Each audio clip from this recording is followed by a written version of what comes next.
실제로 겪은 실화를 바탕으로 한 검통 공포라디오. 오늘 들려드릴 이야기는 시청자 새마을 노년님이 보내주신 이야기로, 사연자분께서 20대 중반 무렵 지인들과 함께 흉가에 다녀온 이후에 겪게 된 평생 잊지 못할 정도로 공포스러웠던 이야기라고 합니다. 과연 어떤 이야기일지 지금 바로 알아보도록 하겠습니다. 얼마 전 제 아이들과 함께 집에서 무료 공포영화 하나를 보던 중 그때 그 일이 떠올랐습니다.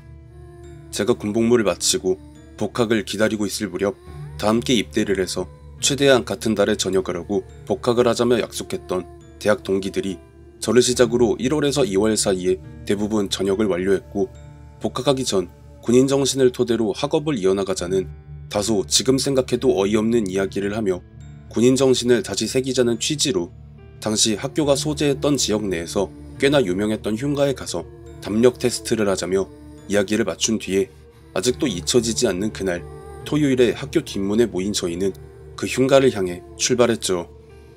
그 흉가에 대한 소문은 어디서부터 진짜인지 어디까지가 거짓말인지 알 방도가 없을 정도로 학교가 개교한 이래 무수히 많은 학생들이 그 지역사회에 들어와 녹아들면서 이살 저살 다 붙어서 만들어진 온갖 괴이한 소문이 가득했기에 그저 담력 테스트 용도 정도로는 적합하겠다라는 생각을 했던 것이 첫 번째 실수요. 동기들 중 유난히 겁이 많아 군복무 하던 시절 동초 순찰도 혼자 돌지 못했다고 했던 한 녀석을 골려주기 위해 귀신 분장을 하고 녀석을 고립시켜버린 것이 두 번째 실수였습니다. 그로 인해 우리는 엄청난 대가를 치러야 했고요.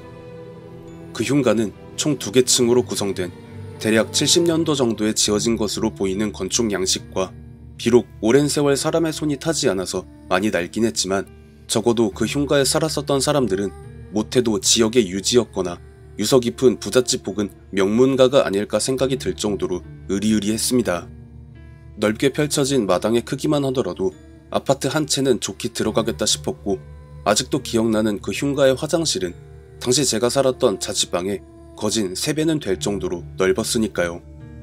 저희는 그 흉가의 마당으로 진입하자마자 그곳이 흉가라는 것을 까맣게 잊고 진시황이 살았나 보다 아방궁 그 자체 아주 호들갑을 떨어가며 한 번만 이런 집에서 살아보면 소원이 없겠다며 감탄을 자아내다가 갑자기 서로 "어?" 하는 외마디 고함을 지르면서 서로를 보며 거의 동시에 방금 누가 내 어깨 쳤냐며 놀란 모습을 보이고 있었습니다. 저 역시 마찬가지였고요. 물론 일렬 횡대 형태로 서 있었기에 팔만 뻗으면 상대의 어깨를 아주 쉽게 건드릴 수는 있었을 테지만 구태여 그런 짓을 할 이유가 없었기에 당시 저희 모두는 밀려오는 당혹감을 감추지 못하면서 그냥 돌아가는 게 어떻겠냐는 이야기를 꺼내기 시작했지만, 특전병 출신이기는 하나 당최 모를 특전사 부심이 가득했던 한 놈이 "아니 이런 거 다 감수하고 온 거 아니냐라고 모두를 다그치며 먼저 들어가겠다는 포즈를 취하자 저는 녀석에게 다가가서 잠옷 화난 척 "먼저 들어가서 멋대 봐라 병신아라고 비아냥거리며 한쪽 눈썹을 올려 보이며 사인을 보냈습니다. 치료용품을 가져온다는 핑계로 그 녀석이 메고 온 백팩엔 귀신 분장을 위한 용품이 들어가 있었고, 이미 그곳을 다녀온 경험이 있던 고학번 선배들을 통해 내부의 구조를 파악한 상태였기 때문에 대충 화장실 욕조 안에 분장용품을 넣기로 짜고 친 상황에서 일부러 벌인 일이었죠. 그렇게 삐진 척하며 흉가 안으로 들어가는 녀석을 말리러 가는 척 저와 다른 2 녀석이 뒤따라 안으로 들어갔고, 유독 들어가기를 꺼려하던 마지막 한 놈이 결국 마지못해 따라 들어오는 모습을 보며 녀석을 제외한 저와 모두는 입꼬리가 귀에 걸릴 정도로 웃으며 매복지로 흩어졌다가 한 명씩 화장실로 들어가 환복을 하고 나와서 각자의 매복지에서 대기하다가 저와 다른 녀석들을 애타게 찾는 영진이의 떨리는 목소리를 듣자마자 발소리를 죽이며 천천히 움직이기 시작했습니다. 당시 저와 동기들은 공연연극학과에 재학을 하고 있긴 했지만 그와 별개로 분장팀의 지원을 받지 않는 이상 분장 실력은 조잡하게 그지없었기에 약간의 눈썰미만 있더라도 이 새끼들이 장난하나 하며 금방 눈치를 챌 가능성이 높았으나, 안타깝게도 영진이는 이런 애가 어떻게 우리 과에 들어왔나 할 정도로 눈썰미는 고사하고 연극에 재능조차 없던 녀석이라 분장을 한 상태의 제가 자기 눈앞에 나타나자마자 헉 하면서 주저앉더니 온갖 욕을 뱉어내며 특정 종교의 신을 찾으면서 우왕좌왕하길래 이 새끼 이거 다른 애들까지 보면 기절하겠다 싶어서 정체를 드러내고 미안하다고 사과를 한 뒤 사실 이러쿵 저러쿵 하고 있었다는 계획을 알려주면서 대충 다른 놈들이 어디 숨었으니까 네가 역으로 놀래켜주라고 말을 하고는 거실 바닥에 앉아 가져온 양초를 켠 뒤에 흉가 내부를 두리번거리며 보고 있었습니다. 그렇게 제가 짚어준 포인트로 영진이가 이동한 지 20분 정도 지났을 시점, 분명 이쯤 되면 흉가 안에서 온갖 비명소리와 욕설이 난무해야 정상인데도 정말 이상하게도 고요했습니다. 간간히 발자국 소리가 들려오기는 했지만 예상했던 일이 일어나지 않으니 뭔가 이상하다 싶었던 저는 결국 일어나서 각 포인트를 돌아보던 중 40년대에서 60년대를 배경으로 하는 드라마에서나 봤을 법한 옛날식 정장의 조끼 차림에 떡진 머리에선 검붉은 피가 흘러내리고 있는 남자와 눈이 마주쳤고 키로 보나 체형으로 보나 명우가 분명했기에 말을 붙였죠. 야, 영진이 그 새끼 너 있는 쪽으로 안 왔냐? 하지만 이런 제 말에도 명우는 제게 가까이 다가오지 않고 멀찍이 떨어진 상태로 고개를 갸우뚱거리며 마치 네가 무슨 말을 하는지 이해를 못하겠다는 제스처를 보이더니 벼랑간 뒤를 돌아서는 제게 따라오라는 손짓을 하며 앞으로 가기 시작했고, 저 새끼가 너무 역할극에 집중을 하고 있는 건가 하며 뒤따라 움직이면서 야, 소곤거리면서 뭐라고 말을 좀 해 병신아. 역할극은 영진이 새끼한테만 하면 되잖아. 하며 말을 붙여도 묵묵부답이더라고요. 저는 머리끝까지 화가 났지만 녀석들을 역으로 놀리려 영진이와 입을 맞추고 배신을 한 상황이었기에 나중에 거품 물고 기절하지나 말라며 속으로 비웃으며 명우를 따라갔죠. 그러다가 명우가 어느 한 지점에서 멈추더니 검지손가락으로 한 방향을 가리키면서 저기 있는 것 같은데? 하며 네가 먼저 가라는 눈짓을 하길래 영진이가 여기 있다고? 하며 명우가 가리키는 방향으로 양초를 비추며 가봤더니 무슨 한여름날 음식물 쓰레기가 썩는 듯한 고약한 악취가 진동을 하더라고요. 아이, 이게 뭔 쌍내야. 신경질적인 욕설을 뱉으며 그 방의 내부를 양초로 비춰보니 이미 부패가 진행된 고양이의 유골과 그 위로 덮여져 함께 부패돼가는 들깨로 추정되는 여러 구의 시신이 보였고, 순간적으로 뒤를 돌아본 저는 그만 양초를 떨어뜨리고 주저앉을 수밖에 없었습니다. 입이 귀에 걸린다는 표현을 고어하게 하면 대충 그런 느낌이겠죠. 한창 20몇 년 전에 빨간 마스크니 뭐니 인터넷상에서 유행할 때 빨간 마스크를 쓴 여인이 마스크를 벗었을 때 그 사진과 거의 100% 일치하는 모습을 하고 있는, 제가 명우라고 착각했던 그 남자가 나 명우 아닌데? 이 말을 빛의 배속으로 뱉어내며 점점 목을 늘려 그 끔찍한 얼굴을 제게 들이대려는 순간 어디선가 날아든 물체가 그 남자의 몸체를 관통하면서 진짜 명우의 목소리가 들려왔습니다. 야, 거기서 빨리 나와 병신아! 굉장히 다급했고 또한 공포에 질린 고함소리였습니다. 그리고 명우가 던진 물건에 관통당한 그 남자의 얼굴은 언제 그랬냐는 듯 처음 봤던 모습으로 돌아가더니 벼랑간 발길을 돌려 물건이 날아든 반대 방향으로 걸어갔고요.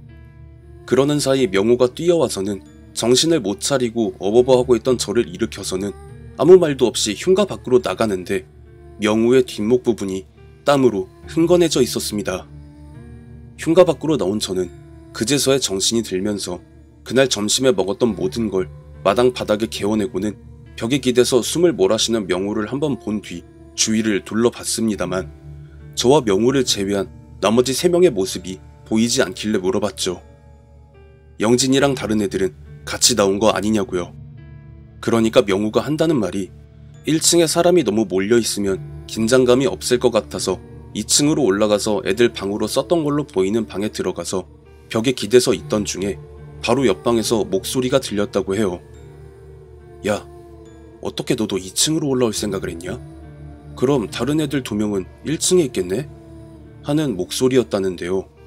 벽을 사이에 둔 옆방에서 소곤거리는 목소리로 들리다 보니 대강 누구의 목소리인지조차 짐작을 할 수 없었지만 여기서 큰 소리로 얘기했다간 영진이에게 들킬 수도 있다고 생각해서 똑같이 소곤거리는 목소리로 옆방에 있을 누군가와 이런저런 얘기를 하다 보니 제법 시간이 지났는데도 사람 발자국 소리 하나 들려오지 않자 재미도 없는데 슬슬 내려가자고 하고는 방 밖으로 나오고 나서 옆방에 대고 빨리 나오라고, 안 그래도 여기 기분 나쁜데 더 있기는 싫으니까 빨리 나가자고 재촉을 하는데도 대답은커녕 인기척조차 느껴지지 않으니까 이 새끼가 뭐하고 있는 건가 하고 옆방으로 들어간 명호는 질겁을 할 수밖에 없었다고 합니다.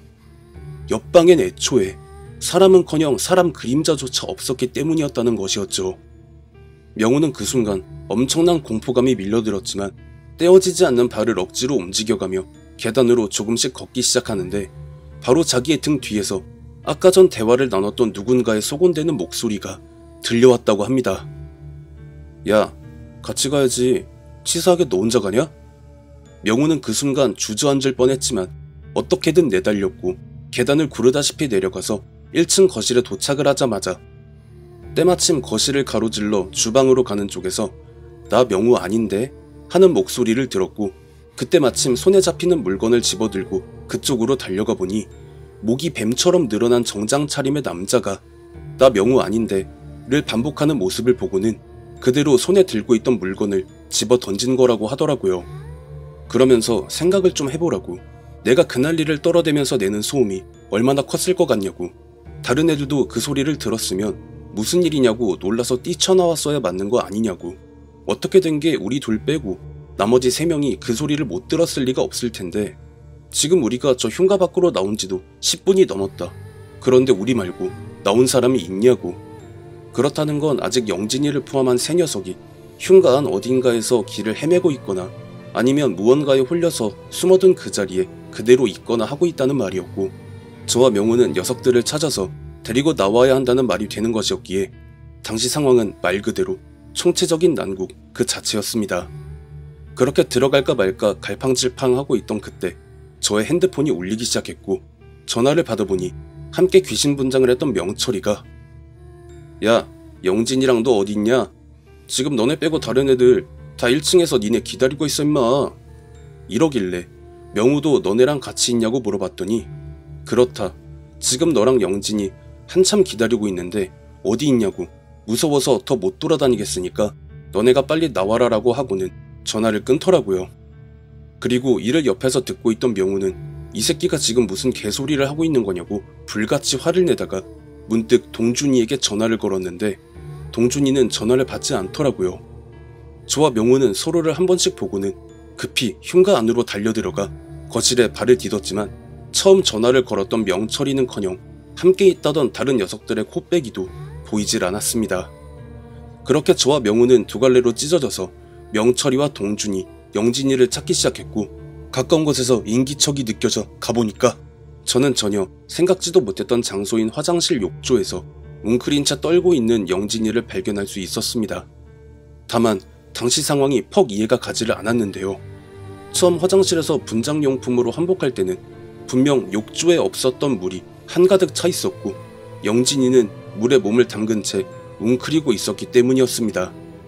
애초에 사람 손길이 끊긴 지 못해도 10몇 년은 좋게 넘었으니 전기고 수도고 당연히 끊긴 지 오래였을 텐데 대관절 욕조에 채워진 저 많은 양의 물이 어디서 온 것인가 너무 혼란스러웠지만 일단 영진이를 데리고 흉가 밖으로 나가는 것이 급선무였기에 저는 여전히 어버버하고 있던 영진이의 뺨을 수차례 후려치면서 흉가 밖 대문 앞에 데려다 놓고 어디 가지 말고 여기 가만히 있으라고 한 다음 다시 흉가 안으로 들어가려 문고리를 잡았습니다. 그런데 여기서 그러니까 문 안쪽에서 잡아당기는 듯한 반동이 느껴지더라고요. 그것도 무언가에 쫓기는 듯 다급히 잡아당기는 느낌이라 반동에 맞춰 손을 놨더니 글쎄 명우와 동준이가 저를 밀치고 나오더니 결혼간 바닥을 구르다가 멈춰서는 고개를 돌려 문 안쪽을 보면서 오줌 지린 멍멍이 마냥 덜덜 떠는 모습을 보이고 있었습니다. 저는 녀석들에게 뭔 일이 있었냐고 멱살을 잡고 흔들어가며 물어봤지만 명우도 동준이도 아무 말 없이 문 너머를 보며 무언가에게 단단히 겁을 먹은 듯 숨죽인 채 침묵을 유지했고요. 한참을 그러다가 어느 정도 진정이 됐는지 명우가 숨을 거칠게 들이쉬며 말을 하기를 제가 화장실 쪽으로 방향을 틀고 난 뒤 주방 쪽으로 걷다가 도마를 칼날로 치는 소리가 들리길래 뭔가 싶어 주방 쪽으로 가보니까 동준이가 거의 썩어 문드러진 아무것도 올라가 있지도 않는 도마를 잔뜩 녹슨 칼로 내려찍고 있는 모습이 보였고 그 즉시 칼을 빼앗아서 던진 다음 동준이의 멱살을 잡고 막 흔드니까 그제서야 정신을 차린 동준이가 빨리 나가자고 자기 손을 잡고 거실 쪽으로 달리는데 벼랑간 금방 전 명우가 동준이에게서 빼앗아 던진 녹슨 칼이 일직선을 그리며 자기 뺨 옆으로 스쳐 지나가면서 자기 뒤에서 아깝네. 아니지. 내가 직접 찌르면 되지. 하는 기분 나쁜 여자 목소리가 들렸고 그와 동시에 다급히 쫓아오는 발망치 소리가 들렸다고 해요. 여기서 명우가 온 전신에 힘을 짜내서 뒤를 돌아보니까 온 사지 관절이 다 뒤틀린 녹색 원피스를 입은 이 여자가 그 잔뜩 녹슨 칼을 들고 쫓아오는 모습을 봤다는 것이었고요. 한참 말을 막 쏟아내던 명우를 제지하고 동준이가 저한테 명철이는 어디 가고 너랑 영진이만 나와 있냐고 물어보는데 그제서야 명철이의 존재에 대해 까마득하게 잊고 있었다는 걸 알아챘죠. 하지만 명우의 말을 듣고 나니 도저히 흉가 안으로 들어갈 엄두가 나지 않아서 경찰에 신고를 하려던 중 위쪽에서 명철이의 목소리가 들렸습니다. 다만 어딘가 나사 하나가 빠진 목소리였어요. 명철이의 목소리가 들려오는 것을 올려다보니 도대체 지붕 위로 어떻게 올라갔는지 굉장히 위태위태하게 지붕 위에 서있던 명철이는 곧 내려갈게 라는 말 한마디와 함께 그대로 추락했습니다. 너무 순식간에 벌어진 일이었고 어떻게든 떨어지는 녀석을 밑에서 잡아보려 그 지점으로 달렸지만 이미 상황은 너무 늦어버렸죠. 정신을 잃은 명철이를 모두가 달려들어 일으켜보니 머리에서 너무나 많은 양의 피가 흐르고 있었습니다. 저는 급한 대로 점퍼 안에 입고 있던 긴 팔티를 벗어서 명철이의 머리를 지혈을 한답시고 동염했고 동준이는 119에 신고를 해서 명철이는 구급대원분들과 함께 인근 종합병원으로 이송되어 긴급수술을 받았지만 정말 처참하고 안타깝게도 정신연령이 3살 정도의 수준으로 퇴화되어 정상적인 생활을 할 수 없는 상태가 되었다는 이야기를 명철이의 부모님을 통해 전해 들었습니다. 문제는 이게 끝이 아니라는 겁니다. 동준이는 흉가를 다녀온 이후로 한 달이 넘도록 가위에 시달리며 몸무게가 30kg 가까이 빠져나가며 위태스러운 모습을 보이다가 결국은 그 부모님의 손에 끌려 무속인을 찾아가 억 단위에 가까운 돈을 지불해가며 구슬받았고 영진이는 복학을 일주일 앞두고 자퇴를 한 뒤 종적을 감춰버렸으며 명우는 신호를 잘못 보고 횡단보도를 건너다가 교통사고를 당해 오른쪽 다리가 골절되어 병원에 입원했었습니다. 저는 후유증으로 귀신을 보는 눈이 열렸었지만 개척교회 목사님이셨던 큰아버지의 권유로 종교에 귀의하면서 다행히도 현재는 안 보이는 상태고요. 동준이가 굿을 받기 전에 무속인을 만나서 들었다는 말을 들어보면 그동안 그 집에 수많은 사람들이 드나들었을 텐데 왜 너희만 그 꼴을 당했는지 대강 알만한 것 같다고.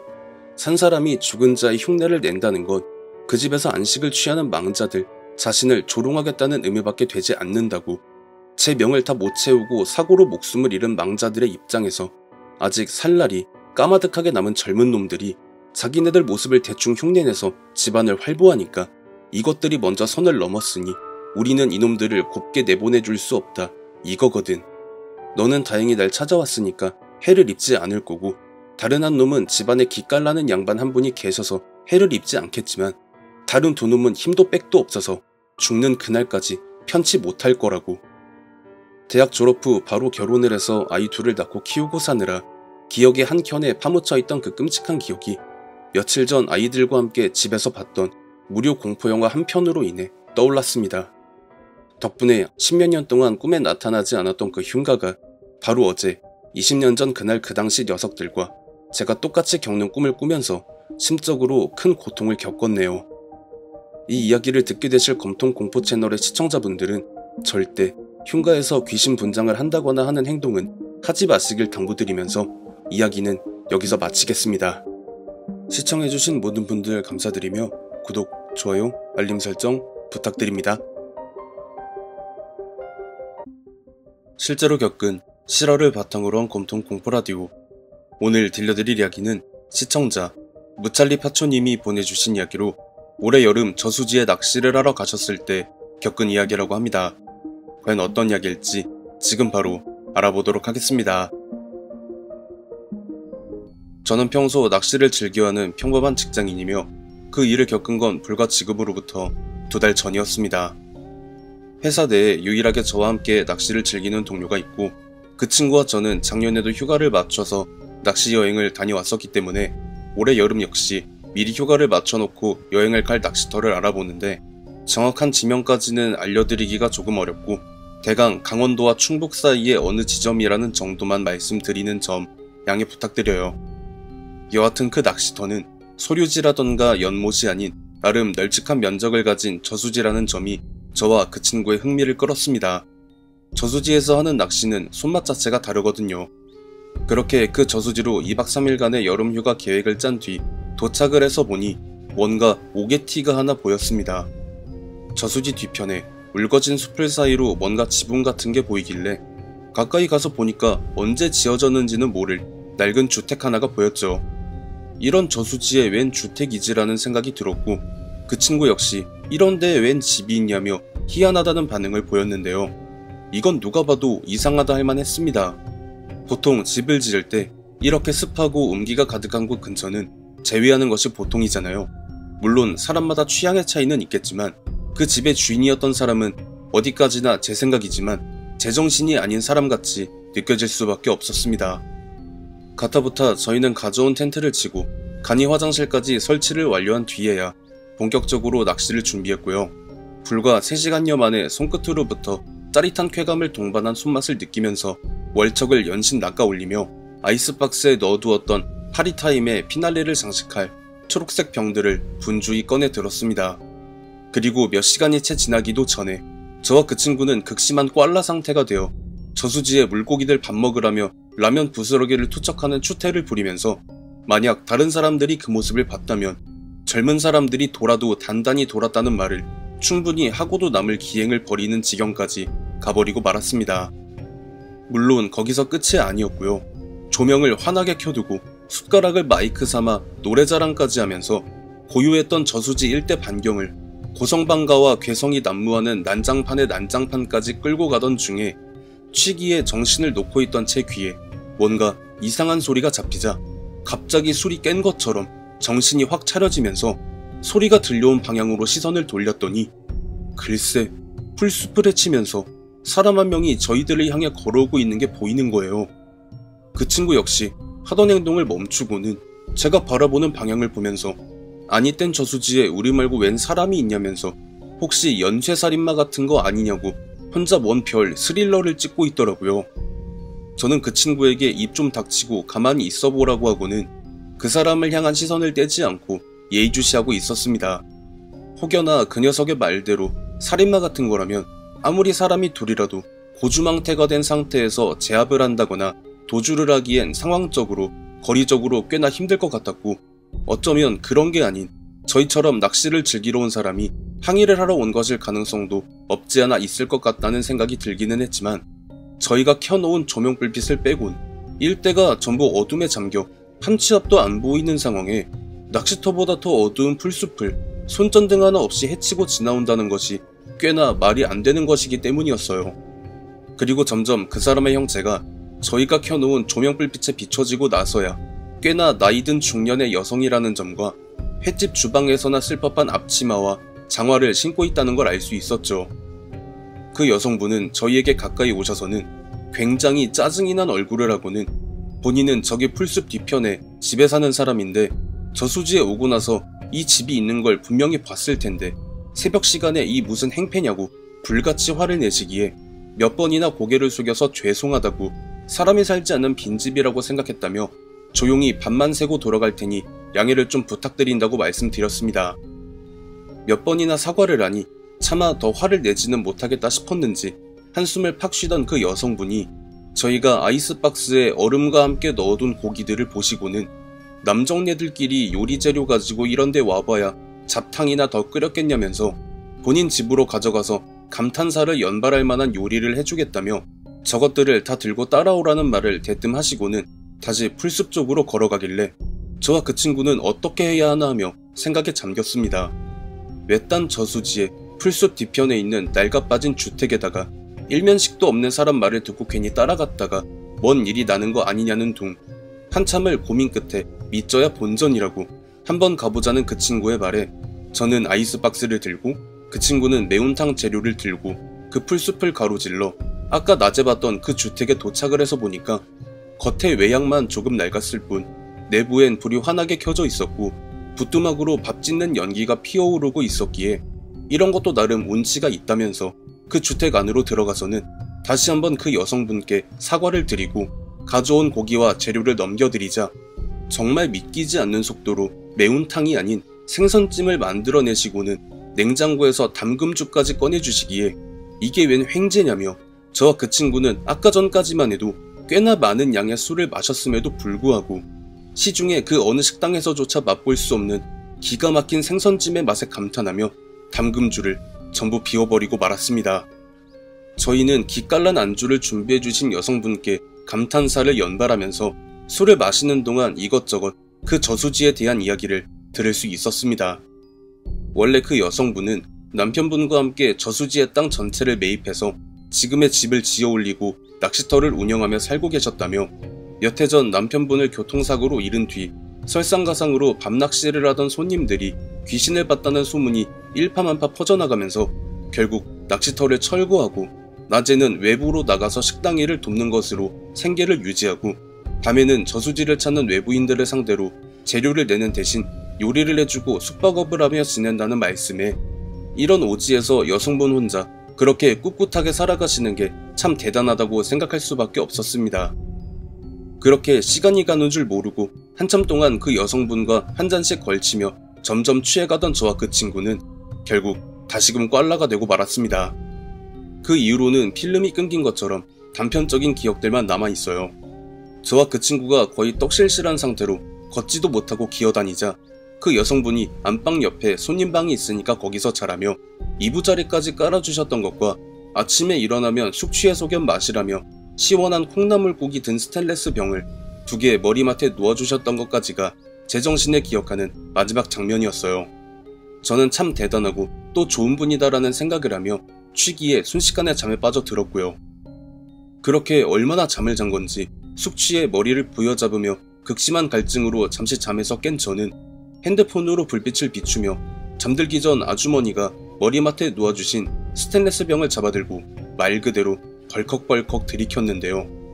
잠에 들고 나서 시간이 제법 지났나 분명히 엄청나게 차가웠는데 미지근하네. 심지어 맛 자체도 뭔가 흔히 아는 콩나물국의 맛이라기보단 어딘가 시큼한 향과 맛이 느껴지길래 순간 엄청난 불쾌감과 함께 입에 밀어넣은 그것들을 전부 뱉어내고 자리에서 일어나서 스위치를 켜봤지만 이상하게도 전등에 불이 들어오질 않았습니다. 워낙에 오지라서 불이 들어왔다가 말았다가 하나? 하고는 핸드폰으로 후레쉬를 켜서 방 밖으로 나간 제 눈에 보여지는 건 차마 믿기 힘든 광경이었어요. 저와 그 친구가 여성분과 마주 앉아서 식사를 했던 것으로 보이는 식탁을 포함한 주방의 모습은 말 그대로 아수라장 그 자체였습니다. 머리가 띵한 상태라 뭘 잘못 본 건가 싶어서 후레쉬를 다른 방향으로 돌렸다가 다시 주방으로 비춰봤지만 그 상태 그대로였기에 이게 뭔가 싶었죠. 설마 나랑 그 녀석이 여기서 술을 마셨다고? 라는 생각이 절로 들 수밖에 없는 금방 전 저녁까지만 해도 깔끔하게 정돈된 모습과 상반되는 그 광경은 누가 봐도 흉가 내부의 모습이었습니다. 그리고 식탁으로 불빛을 돌리자 거미줄이 쳐진 냄비 안에 들어있는 핏기가 가시지 않은 양념이 버무려진 살점이 여기저기 뜯겨나간 날생선 여러 마리와 그곳에 꼬인 수많은 똥파리들까지 흘렸구나라는 생각과 동시에 저는 위장으로부터 올라오는 날생선의 역한 비린내를 느끼며 그대로 주방 바닥에 모든 것을 고통스럽게 개어내며 아직 그 방에서 곤히 자고 있을 그 녀석을 떠올렸죠. 급하게 다시 방으로 들어간 저는 녀석이 누워있을 자리에 불빛을 비춰봤지만 녀석은 온데간데 없이 사라져 있었습니다. 말 그대로 총체적인 난국이라 오만 가지 생각이 들 때쯤 휴대폰 전화벨이 울려서 받아보니 그 녀석이 뭐라고 말을 하더라고요. 형, 빨리 밖으로 나와봐. 여기 진짜 미쳤어. 이렇게 말을 하길래 정신없이 여기저기 부딪혀가며 주택 밖으로 나오는 저를 본 그 녀석이 그새 텐트에 갔다 온 건지 소금자루에 든 소금을 주택의 여기저기에 뿌려대면서 말을 하기를 내가 왜 낮에 여기 왔을 때 왜 못 알아봤을까? 우리가 귀신에 홀린 게 문제가 아니라 그냥 귀문이 열린 터야 여기는. 그러니까 그 녀석은 흔히 말해 영안이라는 귀신을 보는 눈을 가지고 있고 녀석의 부모님 두 분 다 무속업에 종사하는 분들이에요. 그래서 녀석이 그런 행동을 하고 있을 수 있던 거였죠. 녀석과 을에 낚시를 하러 가면 항상 자리를 잡기 전에 녀석이 하는 단골 멘트가 여기는 귀신이 별로 없네. 여기는 뭔 고기보다 귀신이 더 많냐? 이런 말들인데 그날 갔었던 저수지는 희한하게도 녀석이 아무런 말도 하지 않길래 여기는 진짜 뭐가 없나 보다 했거든요. 그런데 녀석이 소금을 채로 뿌려대면서 그렇게 말을 하니까 진짜 제대로 속았구나 라는 느낌을 받았던 거예요. 형, 아까 전에 우리 텐트에서 매운탕 끓일 때 여기는 별 잡어들밖에 없는데 웬 고기가 이렇게 달고 맛있냐고 했었잖아. 다 그런 이유가 있어. 여기도 그래. 물밑에 고기보다 귀신이 더 많아. 그런데 내가 왜 처음 왔을 때 그걸 못 느꼈냐면 지금 이 집에 열린 귀문에서 나오는 놈들이 능력도 좋아. 단체로 이 저수지에서 나오는 음기를 전부 빨아들여서 나 같은 사람들이 그걸 아예 못 느끼게 만들고 있는 것 같아. 귀문이라는 게 귀신들이 들어가고 나오는 통로잖아. 애초에 형이랑 나를 속여먹은 그년도 여기 귀문으로 나온 년이고 여기에 집 짓고 살았던 사람들은 진작에 이 집 지하에서 나오는 기운에 밀려서 죽어나갔을 거고 여하튼 여기 계속 있다가 형이랑 나 둘 다 기운에 잡아먹힐 거 뻔하니까 차키랑 물만 챙겨서 일단 나가자.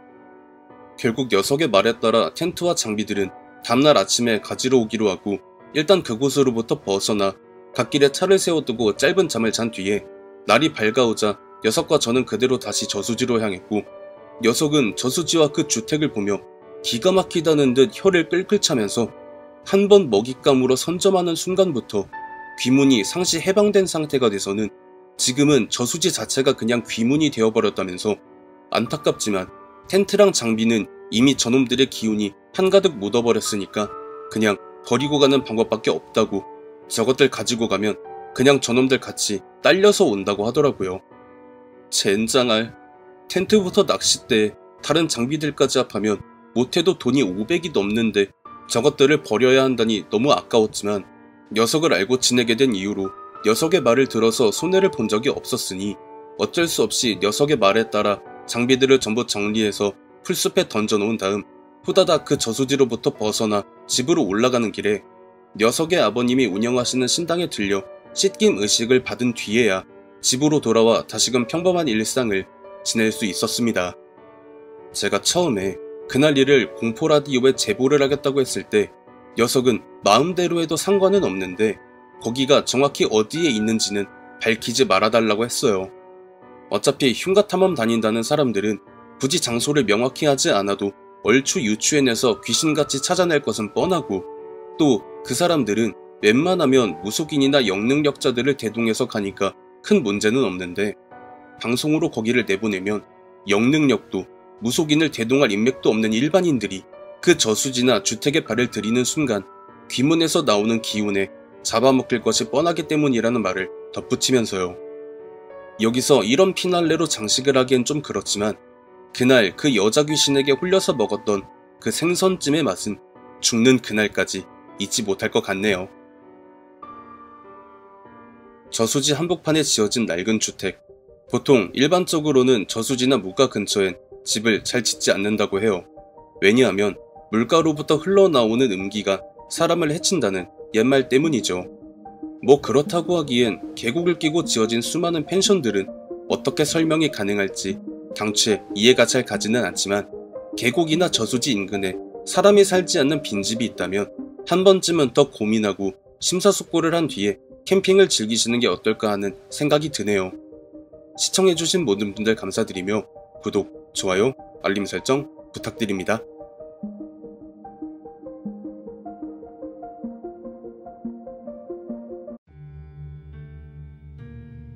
실제로 겪은 실화를 바탕으로 한 검통 공포라디오. 오늘 들려드릴 이야기는 시청자 페더링 할배님이 보내주신 이야기로 사연자분께서 오래전 신혼살림을 차렸었던 집에서 겪은 이야기라고 합니다. 과연 어떤 이야기일지 지금 바로 알아보도록 하겠습니다. 85년도에 군 전역을 한 저는 인천으로 상경하여 한 제조업 공장에 취직하여 일을 하던 중 함께 일하던 동료의 여동생과 가까워지게 됐고 당시로서는 사회적으로 쉬이 받아들여지지 않았던 속도 위반으로 인해 이른 나이에 장가에 들게 됐지만 쌓아놓은 미천이 거의 전무하다시피 했기 때문에 어쩔 수 없이 다닥다닥 붙어있는 형태인 하숙집에 신혼살림을 차렸었습니다. 처가의 상황도 그렇고 제 친가의 사정도 비슷했기에 양가의 지원은 없다시피 했거든요. 혼수라고는 그저 이불 몇 채와 시장바닥에 굴러다니던 탁상과 녹그릇과 냄비가 전부였지만 창고로 쓰였던 넓은 공간을 하숙방으로 개조한 방이라서 그런지 제법 공간도 넉넉했고 욕실과 화장실이 결합된 형태라 생활하기에 나쁘지 않았습니다. 요즘에야 주 5일째 9시간 근무가 기본 원칙으로 적용되고 있지만 당시엔 그런 게 없었습니다. 아침 거의 7시가 안 되게 출근을 해서 퇴근할 때 시계를 보면 거진 8시에서 9시는 기본이었고 토요일은 무슨 일요일에도 출근을 하는 경우가 허다하다 보니 집안 살림은 전적으로 집사람의 몫이었고 집사람 혼자 집에 있는 경우가 많았던 데다가 집에 전화기조차 마련하지 못하여 집주인 댁에 있는 전화기로 집사람을 건네맞는 그런 식으로 일을 하는 중간중간 무슨 일은 없는지 아기 때문에 복통이 오지는 않는지 주고받았죠. 그렇게 그 집에서 산 지 3개월 정도 지났을 때부터 집사람이 이상한 소리를 하기 시작했습니다. 집사람은 분명 아침 일찍 출근길에 나서는 제게 아침상을 차려주고 배웅을 하고 나서 낮잠을 자고 있으면 꼭 욕실에서 달그닥거리는 소리가 들리기도 하고 갑자기 문을 두드리는 소리가 들리며 제 목소리로 여보, 내가 잠깐 놓고 온 게 있어. 빨리 문 좀 열어봐. 라는 말을 하는 어떤 남자의 실루엣이 문 너머로 보인다는 말을 하는 등 안 그래도 출산이 거의 임박해서 극심한 스트레스와 거동이 불편한 여러가지 문제점이 겹치다 보니 신경이 예민해져서 그런 거 아니냐, 잠 좀 푹 자라는 말을 하는 제게 잠을 자다가 누군가 옆에 누워있는 느낌이 들어서 눈을 개슴츠레 떠보면 저와 비슷한 연배로 보이는 남자가 옆에 누워서 만삭인 본인의 배를 쓰다듬으며 누굴 닮은 아기가 나올까, 나를 닮았겠지? 라며 기분 나쁘게 웃는 모습이 보인다며 불안해서 집에 못 있겠다고 울먹거리기에 그제서야 이게 예산일이 아님을 깨달은 저는 그날로 회사에 사직서를 내고 출퇴근 시간이 비교적 자유롭던 한 인쇄사로 이직을 하게 됐습니다. 그곳은 아침 8시에 출근해서 저녁 6시에 퇴근을 하는 곳이었고 일요일과 공휴일은 무조건 쉬게 해주는 당시로서는 굉장히 파격적인 근무 조건을 가진 몇 안 되는 회사였기에 집사람과 붙어있을 시간적 여유가 있는 곳인데다가 신혼집에서 불과 걸어서 30분 거리였기에 어느 정도 한시름 놓을 수 있었습니다. 그렇게 이직을 하고 난 뒤로 집사람과 거의 상시 붙어있다 보니 그동안 집사람이 하소연처럼 늘어놓던 불미스러운 일들이 일어나지 않았고 한 달이 지나서 첫 아이가 태어나고 돌이 지나자 집사람이 아이와 함께 친정에 다녀오겠다며 3일 정도 집을 비우게 되면서 그동안 집사람을 괴롭혀왔던 그 남자의 정체를 알게 된 일이 일어나게 됐습니다.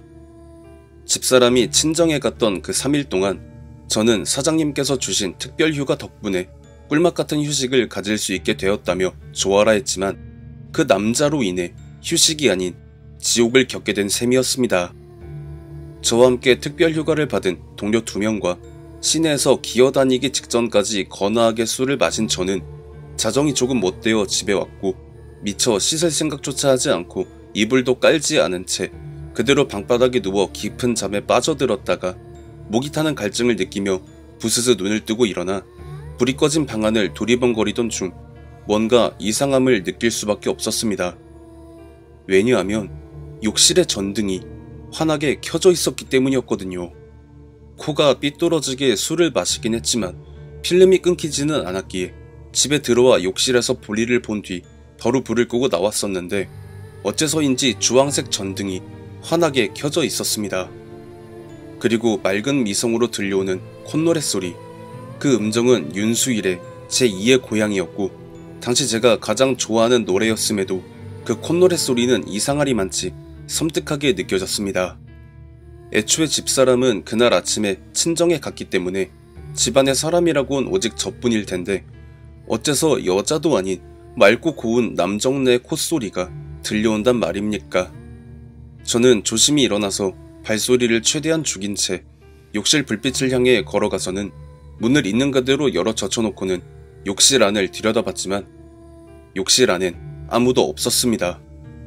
다만 한 가지 당혹스러웠던 건 욕실 안엔 누군가가 방금 전까지 온수로 목욕을 했는지 희뿌연 수증기가 가득했죠.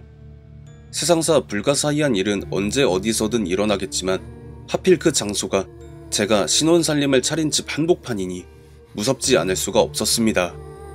저는 결국 욕실의 문을 자개장으로 막아놓은 뒤 불안한 마음을 애써 추스려가며 이불을 펴고 잠에 들었고 그날 처음으로 가위 눌림을 겪게 되었죠.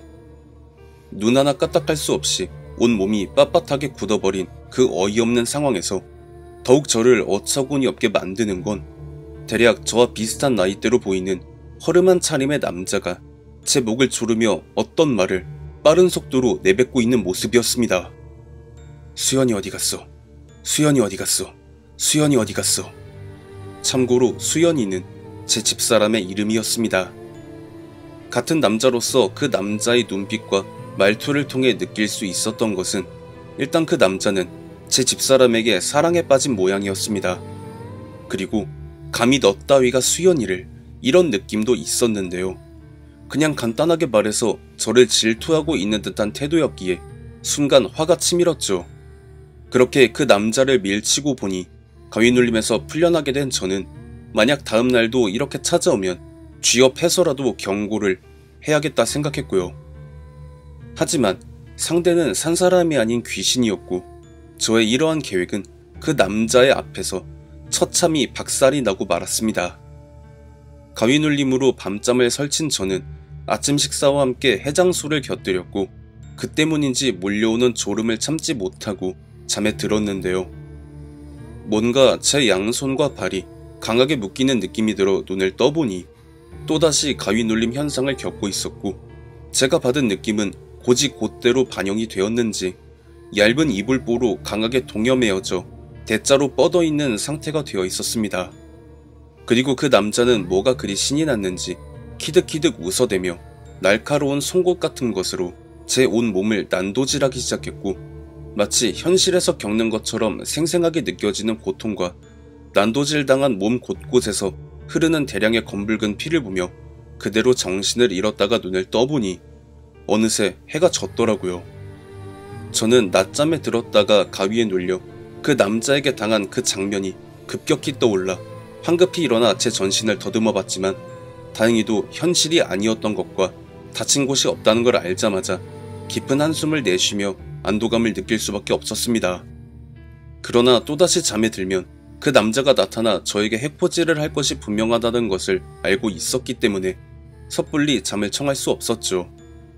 그렇게 시계를 보니 아직 8시가 채 되지 않은 시간이었고 주섬주섬 옷을 챙겨 입고 나가서 인근에 살고 있던 동료와 함께 시내의 포장마차에서 한 잔을 기울이며 신혼집에서 겪었던 그간의 이야기를 털어놨더니 그 친구는 요즘 하숙집 같은 거 짓는 거 보면 묘지를 갈아엎어서 그 위에다가 짓는 경우가 많더라.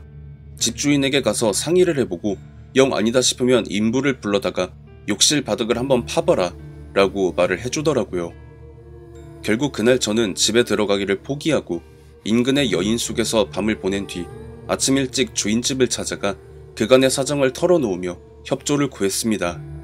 하지만 돌아오는 집주인의 대답은 차갑게 그지없었고 결국 저는 전날 밤 함께 술잔을 기울인 동료를 통해 소개받은 인부들을 조심히 집으로 불러들여 집주인 몰래 욕실 바닥을 파봤지만 그럼 그렇지 욕실 바닥엔 아무것도 없었습니다. 괜히 헛돈을 날린 저는 때마침 친정에서 돌아온 집사람에게 당신이 없는 동안 이런저런 일을 겪었다. 혹시 짐작가는 부분이 없냐고 물어봤죠. 왜냐하면 그 남자는 시종일관 집사람만 찾으며 제게 적대감을 보였으니까요. 그렇게 집사람과 탁상을 마주보며 술잔을 기울이던 중 무언가가 생각이 났는지 집사람이 제게 과거의 이야기를 하나 털어놓았습니다.